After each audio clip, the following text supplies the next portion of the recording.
All right, so let's think about this. When to shut down? Well, it's actually really hard to shut down because it takes an active decision. Something we see a lot is companies that things are going okay, but nobody's really excited about it. It's not growing, but it's not dying. And the founder doesn't really know what to do, doesn't want to pull the plug, and that's when something goes to zombie mode. Now, zombie mode is dangerous. A zombie startup, it doesn't look like anything's happening, and people get bored and sad, and it just can go and go and go forever. You don't want to end up there. So let's say you think you might be in this zone of shutting down. How do you make that decision? The way that I would suggest you think about it is you look at whether or not the business is growing. If the business isn't growing at all, you have to ask yourself the question of whether or not you have any ideas on how to make it grow again. Remember that startups are, in a large part, defined by growth. That is kind of what makes a startup, right? If a startup isn't growing quickly, it might be a good business, but it's not a startup. It's not something that's going whoop. If you're out of ideas on how to grow the business, well, that's a pretty good sign that you should shut it down, or at least move on. Now, if you find an idea and you say, hey, this is an idea that can drive growth, we think it's going to work, well, then you have to ask yourself the question of whether or not you can drive that growth profitably. Now, the reason I say profitably in this case is because companies that are approaching this decision point usually don't have a pile of money that they can spend on growth. So you have to be able to do this under your own power, at least for a little while.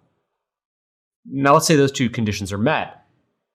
Well, will the thing that you're building to drive that growth actually be something that you want to work on? Now, this might seem strange, but often in going for growth and pushing a new idea, founders change the nature of their businesses. You want to call it a pivot, a swivel, something, whatever, a change in direction. You have to be sure that you want to work on the thing that you're working on. And then finally, you have to be sure that you want to work with the people that you're working with. And this is a really tough decision because you start out working on an idea with people that maybe they're your best friends, maybe you think you're perfect fits, but after years of working together, you might decide you don't want to anymore. And that's okay. People get confused by this. People think, oh, I have to stick with this person that I started with. I have to stick with the thing forever. And it's just not true. Now, let's say you go through all these decisions and you realize, you know what?